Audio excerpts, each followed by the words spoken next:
Sir June 1వ తారీఖు నుంచి సినిమా థియేటర్లకు బంధు పిలుపునిచ్చినట్టు తెలుస్తుంది. అసలు కారణాలు ఏంటి? ఇప్పుడు నేను ఒకటంట, ఉమ్, థియేటర్లు బంధు అనేది ఒకరు తీసుకునే నిర్ణయానికి ఎవరు కట్టుబడి ఉండరు. ఉమ్, ఇది ఎంటైర్ 1400 మంది ఎగ్జిబ్యూటర్ల నిర్ణయం ఉండాలి. 1400 మంది అంటే 10% కోరం ఉండాలి. 140 మంది అని ఉండాలా, 150 మంది అని ఉండాలా. ఒక లీజు ఓనర్ 4-5 వచ్చి మేము శాసిస్తాం, మేము ఆపేస్తాం అంటే జరగదు. ఒకటి, ఉమ్, 1వ తారీఖు నాడు బంద్ అని మీరు చెప్తున్నారు. ఉమ్, అసలు మీరు ప్రొడ్యూసర్తో చర్చించారా? మీరు డిస్ట్రిబ్యూటర్తో చర్చించారా? మీ పర్సంటేజ్ ఏం కావాలో అడిగారా?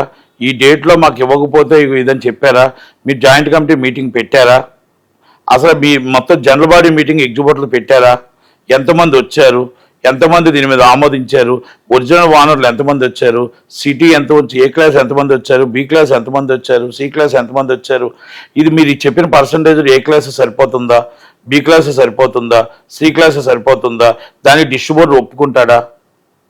అలాగే ప్రొడ్యూసర్ ఒప్పుకుంటాడా? ఇవన్నీ మనం కూర్చొని మాట్లాడుకోవాల్సిన నిర్ణయాలు. ఇవన్నీ రాత్రి నేను చెప్పేస్తే మీరు చెప్పేస్తే కాదు. అది చిన్న మీటింగ్ కూడా జరిగింది అంటారు సార్. మీటింగ్ వాల్ జరిగింది. నేను ఈసీ మీటింగ్లో ఉన్నాను. నేను ఈసీ మీటింగ్ 14 ప్రొడ్యూసర్ కౌన్సిల్. మా ప్రొడ్యూసర్ మీటింగ్లో మాకు మామూలుగా జనరల్ వచ్చింది. వస్తేప్పుడు వాళ్ళు ఏదైనా మాట్లాడుకొని మాకు చెప్తే మనం డిస్కస్ చేసుకున్న జనరల్ బాడీ పెట్టుకొని, ఇప్పుడు మేము కూడా ఒకవేళ మాట్లాడాలంటే నిర్మాతలతో మాట్లాడి నిర్ణయం చెప్పాలి. డిస్ట్రిబ్యూటర్లు కూడా డిస్ట్రిబ్యూటర్లతో మాట్లాడి నిర్ణయం చెప్పాలా. ఎగ్జిబ్యూటర్లో కూడా అందరు జనరల్ బాడీ మీటింగ్ పెట్టుకొని మాట్లాడాలి. దిల్ రాజు గారు ఇప్పుడు చెప్పడం అనేది 1వ తారీఖు నుంచి బంద్ అంటున్నారు. దాన్ని ఆచార్యలో తీసుకొస్తారా? మీరు ఆపగలుగుతారా? మీ మాట ఎవరు వింటారా? సురేష్ బాబు మాట వింటారా? సునీల్ గారి మాట వింటారా? ఫస్ట్ రేపు హరిహర వీరమల్లు 12 రిలీజు. పవన్ కళ్యాణ్ గారు అనౌన్స్మెంట్ చేసి రిలీజ్ కన్ఫర్మ్డ్ అన్నారు. ఫస్ట్ సంతకం పెట్టడానికి వెళ్తారా? లేకపోతే మేము చెయ్యం పవన్ కళ్యాణ్ గారు అంటారా? ఫస్ట్ సంతకం పెట్టడానికి సునీల్ వెళ్తాడు, సెకండ్ సంతకం పెట్టి దిల్ రాజు గారు వెళ్తారు, థర్డ్ సురేష్ బాబు వెళ్తాడు. అంటే వీళ్ళందరికీ దానికి ఆన్సర్ ఏముంటుంది? మీకు 3 నెలల నుంచి సినిమాలు లేవు, బంద్ చేసుకోవచ్చు కదా. ఇప్పుడు బంద్ చేసే ఉన్నాయి థియేటర్లు. ఇప్పుడు రేపు 1 నుంచి 3 సినిమాలు ఉన్నాయి. ఒకటి కమల్ హాసన్ గారి సినిమా, అది దిల్ రాజు గారి డిస్ట్రిబ్యూషను. ఒకటి హరిహర వీరమల్లు, ఎవరి డిస్ట్రిబ్యూషనో తెలియదు. ఒకటి కుబేరా, నాకు తెలిసి ఏసియన్ సునీల్ గారు వీళ్ళే ఉన్నారు. మళ్ళీ అక్కడ ముగ్గురు వీళ్ళే ఉంటారు. అదే వాళ్ళు ముగ్గురే ఉన్నారు. మళ్ళీ కుబేర్లో కూడా ఉన్నది పార్ట్నర్ అనుకుంటా సురేష్ బాబు కూడా.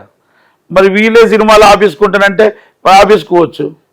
అంటే అటు చూస్తే ప్రొడ్యూసర్ పాత్ర, ఇటు చూస్తే డిస్ట్రిబ్యూటర్ పాత్ర, ఇటు చూస్తే ఎగ్జిబ్యూటర్ పాత్ర. ఇప్పుడు నేను ఒక ప్రొడ్యూసర్గా, ఒక డిస్ట్రిబ్యూటర్గా, ఎగ్జిబ్యూటర్గా నేను ఉన్నా. కానీ మీరు ఎవరిని పిలవకుండా మీ ఇష్టం వచ్చే నిర్ణయాలు తీసుకోవడం it's not correct. Dil Raju గారు గేమ్ చేంజరు సంక్రాంతికి వస్తున్న ముందు నా నుంచే మొదలు పెడుతున్నాను. నందమూరి తారక రామారావు గారు అన్నగారు ఒక మాట నాకు గుర్తుందా? నా ఇంటి నుంచి మొదలు పెడితే ఆడపిల్లలకి సమాన హక్కు ఇస్తూ నా ఇంటి నుంచి మొదలు పెడతానని చెప్పిన మాటలాగా నా నుంచే మొదలు పెడతాను ఈ పర్సంటేజ్ సిస్టమ్ అని చెప్పి, నిజంగా కానీ 2 సినిమాలు అప్పుడే పర్సంటేజ్ సిస్టమ్ మొదలు పెట్టుంటే, లేకపోతే నేను సినిమాలు రిలీజ్ చేయని థియేటర్లో ఆపేసి ఉంటే బాగుంది కదా. మీది అయిపోయింది, మీ తరం అయిపోయి ఇప్పుడు మళ్ళీ తక్కిమా వాళ్ళు వస్తే ఆపాలని చూస్తారు. మీకు ఎలా ఆచరణలోకి వస్తుంది? నేను ఇది అంతా డిస్ట్రిబ్యూషన్గా మీకు 99 కోట్లు సినిమాల లోపల ఉన్నవి. మీకు సంవత్సరం 48 వారాల్లో 40 వారాలు పర్సంటేజ్ ఆడుతున్నాం. పర్సంటేజ్ ఆడుతున్నా 50-50 ఇస్తున్నారు. ఇప్పుడు ఎగ్జిబ్యూటర్కి నష్టం వస్తుంది, ప్రొడ్యూసర్కి నష్టం వస్తుంది, డిస్ట్రిబ్యూటర్కి నష్టం వస్తుంది. అలాగే మీరు రెంట్ అడుగుతుంది. 8 వారాలు ఆడే రెంట్ కోసం గొడవ, 8 వారాలు కూడా ఆడలేని రెంట్ కోసం గొడవ అని అడుగుతున్నా. 100 కోట్ల నుంచి 1000 కోట్లకే ఆ రెంట్ గొడవ. వాళ్ళు తీసేది 3 సంవత్సరాలకు ఒక సినిమా. ఈ హీరోలు అందరూ తీసే సంవత్సరం కోసం ఒక సినిమా వస్తుంది. అది వస్తుందో తెలియదు, రాదో తెలియదు, ఈ సంవత్సరం ఉందో తెలియదు, ఉండదో తెలియదు. అలాంటి సినిమా కోసం 8 వారాలు రెంట్ కోసం మనం కొట్లాడుకోవడం అవసరమా? మీరు 100 కోట్లు దాటి రెంటర్ పర్సంటేజ్ పెట్టుకోండి. ఈ 100 కోట్ల లోపు ఉన్నది ఇప్పుడున్న సిస్టమ్ ప్రకారం ఉంచండి. ఎందుకు ఉంచమంటున్నానంటే, మీరు 75% ఇస్తానంటున్నారు ప్రొడ్యూసర్కి, డిస్ట్రిబ్యూటర్కి, ఎగ్జిబ్యూటర్కి 25% అంటున్నారు. ఇది మామూలు జనరల్గా పెట్టుకున్నారు మీరు. అది కానీ నిజంగా మీరు చిన్న సినిమా నిర్మాత నుంచి పెద్ద సినిమా నిర్మాత దాకా ఇస్తే ఎగ్జిబ్యూటర్ నష్టపోతాడు, ప్రొడ్యూసర్ లాభపడతాడు. మరి అది ఆచరణలో పెట్టగలరా? మీకు ఇప్పుడు 3 లక్షల రూపాయలు హిట్ అనే సినిమా వచ్చింది అనుకోండి, రెంట్ 1,80,000 అనుకోండి, 1,20,000 వస్తుంది. ఏది షేరు డిస్ట్రిబ్యూటర్కి. అంటే 1,80,000 ఎగ్జిబ్యూటర్కి వస్తుంది.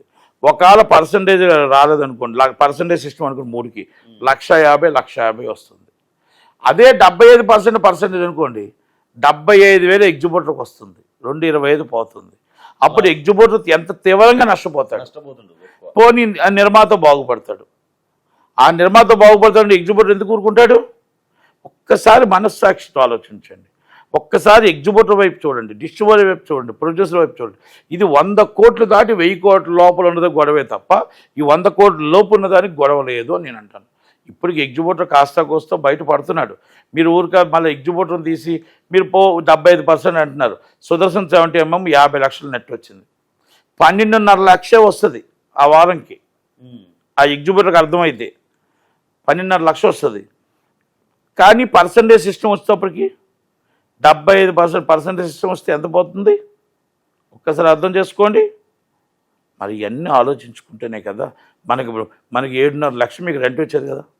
రెంటర్ పర్సంటేజ్ 5 లక్షలు తేడా వస్తుంది. అంటే 8 వారాలు వచ్చే రెంట్ కోసం ఆలోచిస్తామా, 40 వారాల పర్సంటేజ్ కోసం ఆలోచిస్తామా?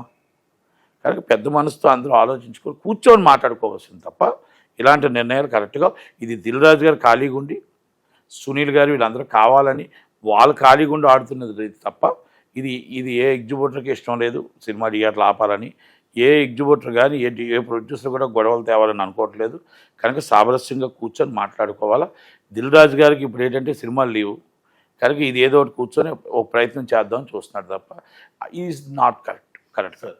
మీరు ఒక ప్రొడ్యూసర్గా చెప్పండి, రెంటెడ్ బేస్ బెస్ట్ అంటారా, పర్సంటేజ్ బెస్ట్ అంటారా?